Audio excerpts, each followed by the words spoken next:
Hello everyone. तो आज की वीडियो में हम लोग देखेंगे, जैसा कि बताए थे पिछले वीडियो में कि कैप्सूल 1 का आपको फर्स्ट क्वेश्चन बताए थे। आज बताएंगे कैप्सूल फर्स्ट का सेकंड क्वेश्चन। तो देखिए कैप्सूल फर्स्ट का सेकंड क्वेश्चन किस प्रकार से है उसके बारे में देखेंगे। देखिए कैप्सूल फर्स्ट का सेकंड क्वेश्चन आपको कह रहा है, इसमें यूक्लिड विभाजन प्रमेय का प्रयोग करके दिखाइए कि किसी धनात्मक पूर्णांकों का वर्ग, किसी भी धनात्मक पूर्णांक का वर्ग जो होता है किस रूप का होता है, 3m या 3m+1 के रूप का ही होगा और दूसरे रूप का नहीं होगा। यानी कि आपको ये यहाँ प्रूफ करना है कि किसी भी धनात्मक पूर्णांक का वर्ग होगा, वर्ग में स्क्वायर होता है, स्क्वायर जो होगा किसी भी धनात्मक पूर्णांक का स्क्वायर वो सिर्फ 3m के रूप का होगा या फिर 3m+1 के रूप का ही होगा। ठीक है, इसके बारे में हम लोग देखेंगे। देखिए यहाँ पे इसका हम सॉल्यूशन करेंगे। अब देखिए क्या है यूक्लिड विभाजन, आप जानते हैं सबसे पहले उसमें क्या दिखाना है, किसी भी धनात्मक पूर्णांक दिखाना है। अगर कोई भी धनात्मक पूर्णांक का बात हो रहा है, देखिए धनात्मक पूर्णांक का मतलब होता है कि वो नंबर कभी निगेटिव नहीं हो, उसमें माइनस नहीं लगा हो। धनात्मक मींस प्लस वाला नंबर होता है, ठीक है, पॉजिटिव नंबर, यानी कि और पॉजिटिव इंटीजर के बारे में यहाँ बात किया गया है। पूर्णांक मतलब इंटीजर नंबर होता है कि आपको धनात्मक पूर्णांक कहा गया, यानी कि प्लस में नंबर हो। पूर्णांक मतलब क्या, वैसी नंबर होता है जो यानी कि डेसिमल में नहीं हो, फ्रैक्शन में नहीं हो, यानी कि दशमलव में नहीं हो, बट्टा में नहीं हो, ऐसा संख्या जो एक कंप्लीट नंबर हो। ठीक है ना, जैसे 1 2 3 4 5 6 7 8 9 10, इस पर इस नंबर क्या होगा बताइए आपको, धनात्मक पूर्णांक हो गया। जीरो भी क्या धनात्मक पूर्णांक है, इस प्रकार से देखिए, क्योंकि वो ना ही निगेटिव है ना ही पॉजिटिव, से माइनस लग नहीं सकता जीरो में, इसलिए क्या धनात्मक पूर्णांक में रखा जा सकता है। ठीक है, देखिए तो यहाँ पे क्या होगा, हम लिखेंगे आपको जो दिखाना है धनात्मक पूर्णांक, तो मान लेंगे, माना कि कोई भी नंबर मान लेंगे, माना कि ए कोई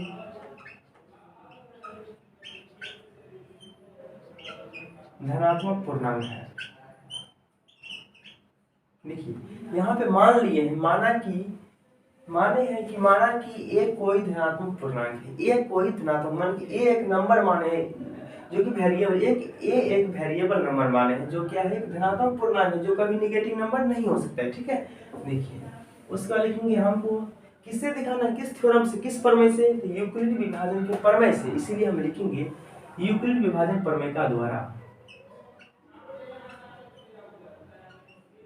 यूक्लिड विभाजन प्रमेय का से। आप जानते हैं कि यूक्लिड विभाजन प्रमेय का क्या होता है, a = bq + r, जहाँ पे a क्या होता है, भाज्य होता है, b होता है भाजक, q होता है भागफल एंड r होता है शेषफल। ठीक है, तो भाज्य = भाजक गुने भागफल, इसके बीच में कुछ तो इंटू का साइन होगा ना, भाजक गुने भागफल प्लस शेषफल होता है, इस प्रकार से देखेंगे। ठीक है, तो आगे हम देखेंगे इसमें क्या है कि देखिए a = bq + r है। यहाँ पे आप जहाँ पे देखिए ये जो आपका दिया है 3m या 3m+1 के रूप का होगा, जिसमें b का मान क्या हो गया, क्योंकि आप जानते हैं कि a = bq + r ना। देखिए तो a तो हमारे ही है, a ये समान a का ही मान होगा, तो यानी कि b × q + r, तो यहाँ प्लस r है, यानी r का वैल्यू यहाँ पे 1 है, यहाँ पे नहीं कुछ, तो r का मान 0 होगा एंड b यहाँ q का मान m दिया गया है एंड b का मान 3, इसीलिए लिखेंगे जहाँ b = क्या है 3। आपको एक और आपको विभाजन, ये देखिए यूक्लिड विभाजन प्रमेय के थ्योरम में, विभाजन एल्गोरिथम के थ्योरम में बताए थे कि b का मान हमेशा क्या हो सकता है, r का मान जो है हमेशा ये क्या होगा, r का मान जो होगा हमेशा 0 से क्या होगा, बड़ा होगा या बराबर। r का मान यानी r मतलब शेषफल का मान जो होता है हमेशा ये 0 से बड़ा होगा या 0 के बराबर होगा एंड b से हमेशा छोटा होगा। r का मान जो होता है हमेशा कहां से कहां तक होता है, तो आप बोलिएगा 0 से बड़ा और 0 के बराबर भी होता है एंड b से हमेशा छोटा, b के बराबर कभी नहीं हो सकता है। ठीक है, यानी b से हमें छोटा रहेगा, तो यहाँ देखिए b से छोटा ही रहेगा, तो b = यहाँ पे 3 है।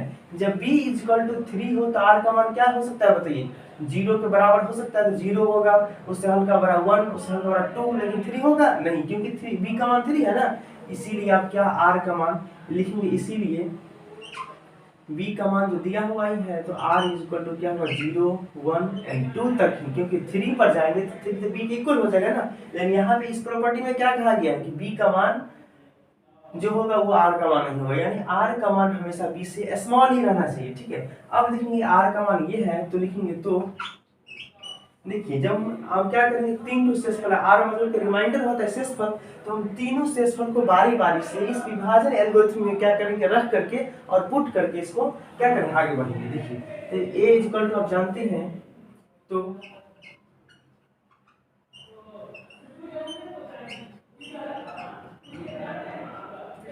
यूक्लिड विभाजन प्रमेय से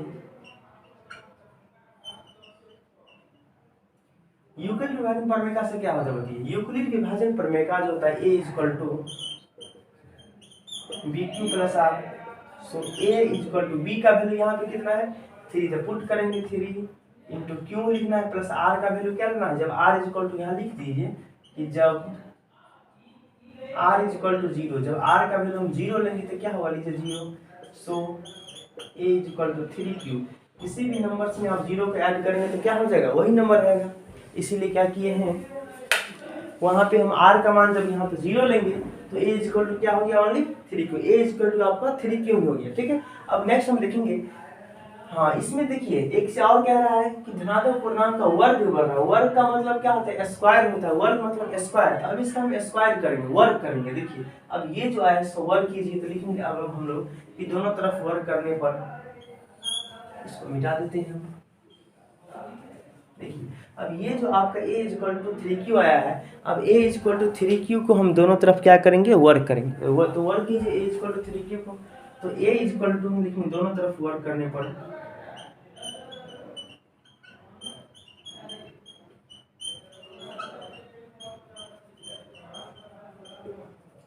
दोनों तरफ वर्ग कीजिए। अब दोनों तरफ वर्ग करेंगे इसके, यानी कि a square equal to 3q का स्क्वायर हो जाएगा। दोनों तरफ क्या किए, स्क्वायर में वर्ग होता है, वर्ग में स्क्वायर होता है, इसीलिए a square equal to 3q को हम 3 इंटू 3 रख सकते हैं, q स्क्वायर तो यहाँ पे है ना।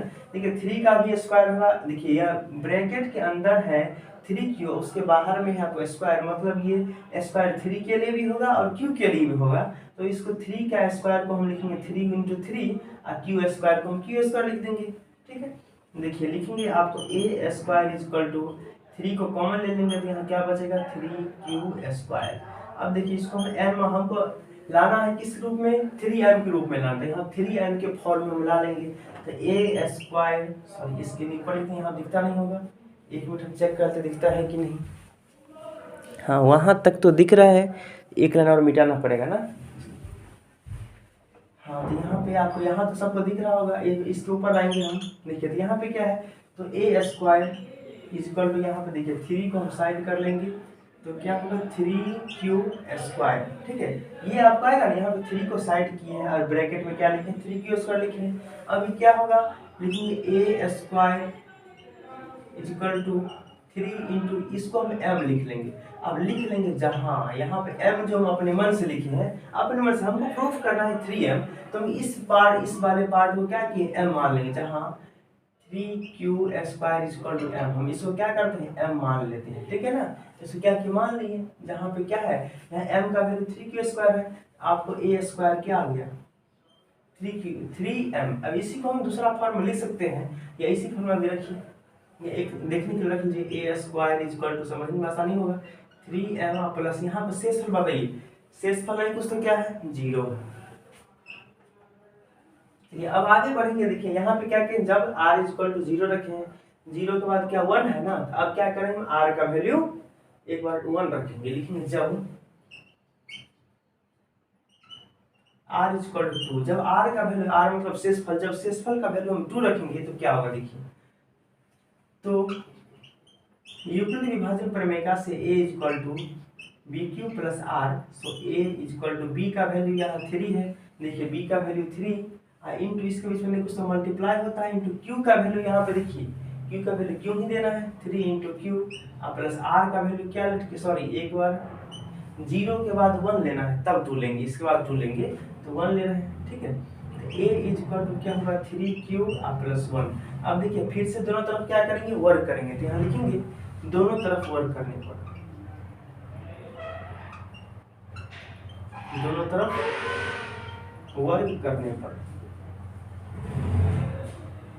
अब दोनों तरफ क्या करेंगे वर्ग, वर्ग मतलब स्क्वायर, दोनों तरफ स्क्वायर करेंगे, कीजिए ये a का स्क्वायर हो जाएगा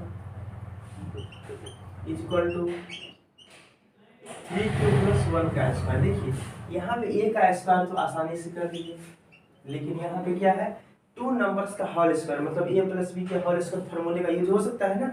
इसको a में लिट कर लेंगे, ये के मान लीजिए a है, ये क्या है b है।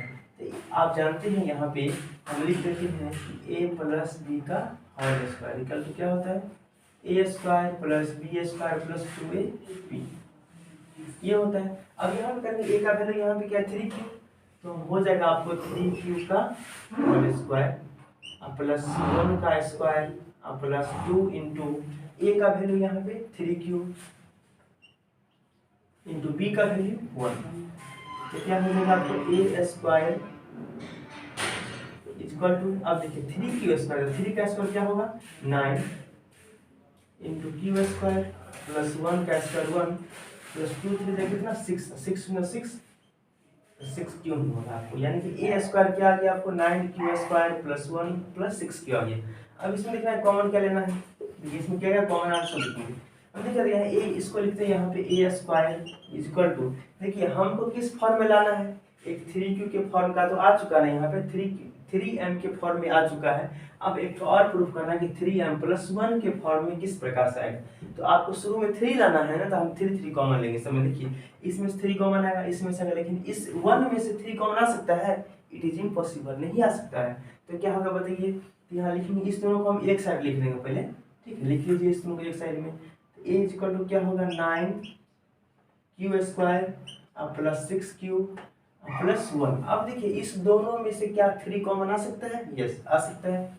तो लिखिए A square is equal to 3 common लेंगे, 3 3 करना है तो आपको 3 इंटू क्यू स्क्वायर प्लस 3 2 जा 6 तो 2q प्लस 1 रख लेंगे। अब देखेंगे हमको प्रूफ क्या करना है 3m प्लस 1 ना, तो हम आपको इसको कह सकते हैं I can say that A square is equal to 3m plus 1, जहां पे लिख देंगे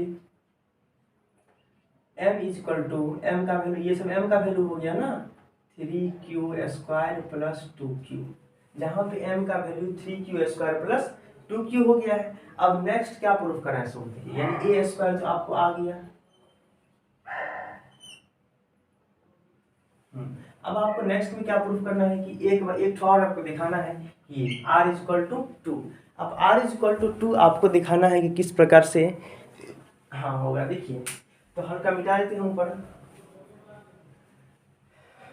तो कहाँ से इसको मिटा दिया जाए, एक बार समझ नोट कर लीजिए फास्ट में, इसको मिटाते हैं।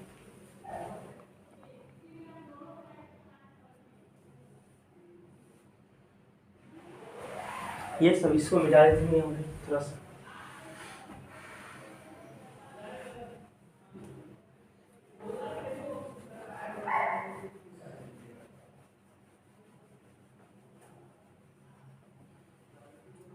अब आपको प्रूफ करना है इसमें, सॉरी हाँ, अब r इक्वल टू क्या लेंगे 2 लिखेंगे यहाँ पे, जब r इक्वल टू 2, जब शेषफल का मान क्या लिए 2 लिए, तो a equal to B Q plus R, A equal to B का वैल्यू कितना था बताइए, बी का वैल्यू 3 था इंटू क्यू प्लस आर का वैल्यू 2 लेना है। अब देखिए दोनों तरफ वर्क करेंगे, कीजिए दोनों तरफ वर्क करने पर, अब यहाँ पे दोनों तरफ, इसलिए ये जो इक्वेशन है इसी इक्वेशन में क्या करेंगे दोनों तरफ स्क्वायर करेंगे, वर्क कीजिए। जब दोनों तरफ वर्क करेंगे तो क्या होगा, ए का square is equal to 3q plus 2 का होल स्क्वायर। हाँ अब देखिए ए का तो स्क्वायर हो गया इक्वल टू, ये इसको मान लेंगे फिर से ए, इसको मान लेंगे बी, ठीक है, फिर से ए प्लस बी के फॉर्म का आ गया, तो ए प्लस बी का होल क्या होता है A square plus B square plus 2ab। तब इसी फॉर्म में करेंगे तो ए का वैल्यू 3q, यहाँ भी हो गया आपका 3q का होल स्क्वायर प्लस 2 का होल स्क्वायर प्लस 2 इंटू ए का वैल्यू 3q इंटू बी का वैल्यू 2 है। सो ए स्क्वायर इज इक्वल टू 3 का स्क्वायर 9 क्यू स्क्वायर प्लस 2 का स्क्वायर 4 प्लस 2 3 या 6 2 कितना होगा 12 हो जाएगा 12 क्यू। देखिए अब देखना है कि हमको सिर्फ 3m या 3m+1 या 3m+8 इसी प्रकार से 3m+4 इसी प्रकार के रूप में आएगा ना। मतलब कहने का मतलब यहाँ पे ये हो गया कि सबके कॉमन में 3 आना है, तो 3 कॉमन, देखिए इसमें से 3 कॉमन आएगा, लेकिन इसमें से 4 में से कभी 3 आ सकता है? नहीं आ सकता है। इसलिए क्या करेंगे, हम लिखेंगे a² = जिसमें से कॉमन आएगा उसको हम एक साइड कर लेंगे, 9q² प्लस 12q प्लस 4। अब इसमें से देखिए कॉमन किस में से आ रहा है, उसको लीजिए एक साइड कीजिए, एक साइड कर लिए हैं आप। देखिए इस दोनों में से कॉमन आएगा ना, क्या कॉमन आएगा? 3 कॉमन आएगा, 3 कॉमन लीजिए। यहाँ पे कॉमन तो क्यू भी आ सकता है, लेकिन हम क्या करेंगे, हमको सिर्फ 3 चाहिए, इसलिए क्या ले रहे हैं हम, कॉमन 3 ही ले रहे हैं, ठीक है। 3 q² प्लस यहाँ 3q² होगा, 3q² प्लस 3 4 12 4q प्लस कितना जब 4। अब यहाँ भी इसको मिटा करके देखते हैं।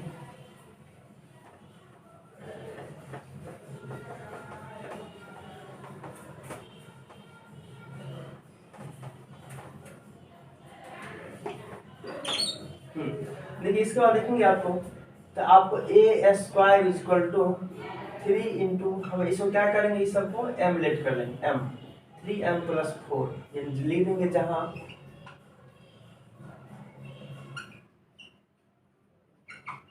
जहाँ पे m का वैल्यू क्या है बताइए, 3q² plus 4q, this is the value of m।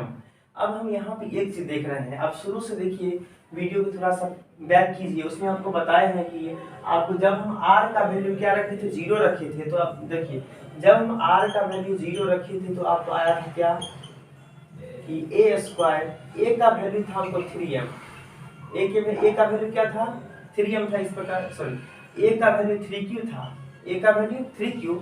जब इसका दोनों तरफ वर्ग किए, दोनों तरफ स्क्वायर किए, तो a² का वैल्यू क्या आएगा, 3m का रूप में आ गया, इस रूप में। भले q का वैल्यू m कुछ माने थे ना, फिर भी हमको इसी रूप में 3m का रूप में आया था।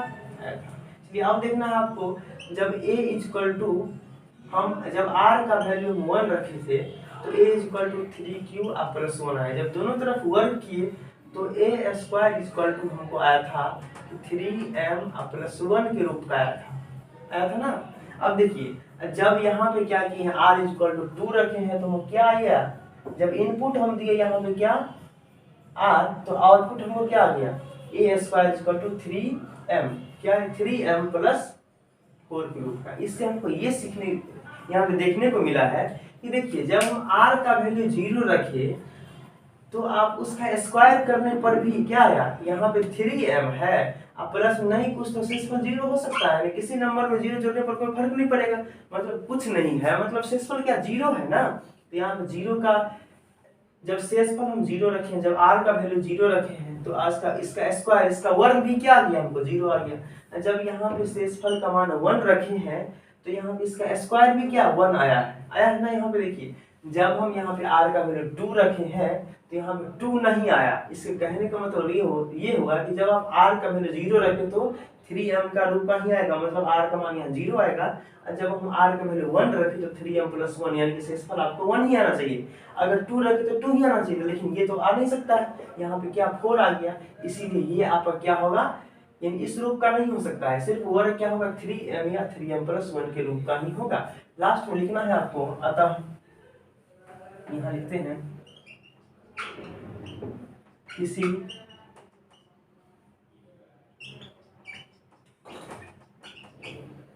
धनात्मक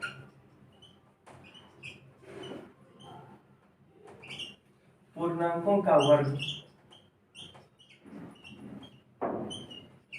3m या